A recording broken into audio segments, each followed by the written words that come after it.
Ramathim Zophim of Mount Ephraim, and his name was Elkanah, the son of Jeroham, the son of Elihu, the son of Tihu, the son of Zephu, an Ephraite. And he had 2 wives. The name of one was Hannah, and the name of the other Peninnah.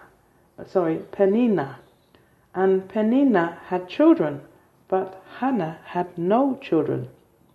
And this man went up out of his city yearly to worship and to sacrifice unto the Lord of hosts in Shiloh. And the 2 sons of Eli, Hophni and Phinehas, the priest of the Lord, were there. And when the time was that Elkanah offered, he gave to Peninnah his wife, and to all her sons and her daughters portions. But unto Hannah he gave a worthy portion, for he loved Hannah, but the Lord had shut up her womb. And her adversary also provoked her sore, for to make her fret, because the Lord had shut up her womb. And as he did so year by year, when she went up to the house of the Lord, so she provoked her. Therefore she wept and did not eat. Then said Elkanah, her husband, to her, Hannah, why weepest thou? And why eatest thou not? And why is thy heart grieved? Am not I better to thee than 10 sons? So Hannah rose up after they had eaten in Shulah, and after they had drunk. Now Eli, the priest, sat upon a seat by a post. She had been drunken. And Eli said to her, or Eli, How long wilt thou be drunken? Put away thy wine from thee.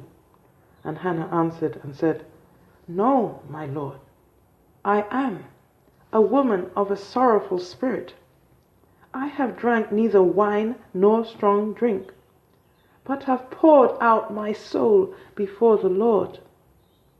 Count not thine handmaid for a daughter of Belial,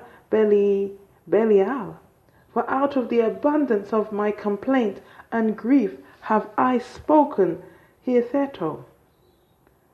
Then Eli answered and said, Go in peace, and the God of Israel grant thee thy petition that thou hast asked of him. And she said, Let thine handmaid find grace in thy sight. So the woman went her way, did eat, and her countenance was no more sad. You see, folks, so we have a controversy here, and I'm going to call it the great controversy, because we're swinging from good and evil. We're swinging from joy to sadness. We're swinging from being, I'm going to use the word rejected, to being loved. But the love has come in 2 hemispheres, I'm going to say, because Elkanah offered, he gave to Peninnah his wife, and to all her sons and all her daughters portions. But unto Hannah he gave a worthy portion, for he loved Hannah, but the Lord had shut up her womb. Yeah. So we're hearing grades of love. He has 2 wives, so we'd expect that he would love the 2 wives equally. But in this case, and we've heard this before in another storyline with Jacob, yes, and his 2 wives, Rebecca and I won't call the other name. So we've heard this storyline before. So Elkanah, it appears that he's in gratitude for his first wife, Peninnah, but he has adoration for his second wife, and he gives more to her because of he has a heightened love for her, a genuine love. And it makes you wonder, well, why the disparity? How does this storyline come about that he has a true love, a heightened love for Elkanah, and a gratitude towards Penina, you see. And yet Penina is the one that has graced him with children, sons and daughters. So I would say there's a whole expression of love going on with Penina. And the one that has the heightened love, it seems like the Lord, as she said, has shut her womb. So she's not bringing forth children for him. Yeah, and it really causes one to stir on the storyline, you see. But then Hannah, she now found herself being taunted. She now found herself in the way of having an adversary, you see. So the first wife, Penina, she realized that her husband was grateful for her because he gave her children, but he did not give her the heightened and the true love. You see? And you would think, well, the children, she could be giving love and receiving love from her children. But no, she saw that her husband was giving the second wife a higher adoration to her. You see? So, though she made the children for the husband, or she had children for her husband, that love that she wanted from her husband, she was not receiving it. But the second wife was receiving it, and yet the second wife wasn't having children. So there was a kind of a disparity taking place. There is joy in having children for your husband, but yet sadness in that he did not love you as a second wife. The second wife is in joy because her husband showed great love and appreciation of her, but yet she could not give him children. Yes. So there is this balance between good and evil, and now because of the good and evil, there is an adversary.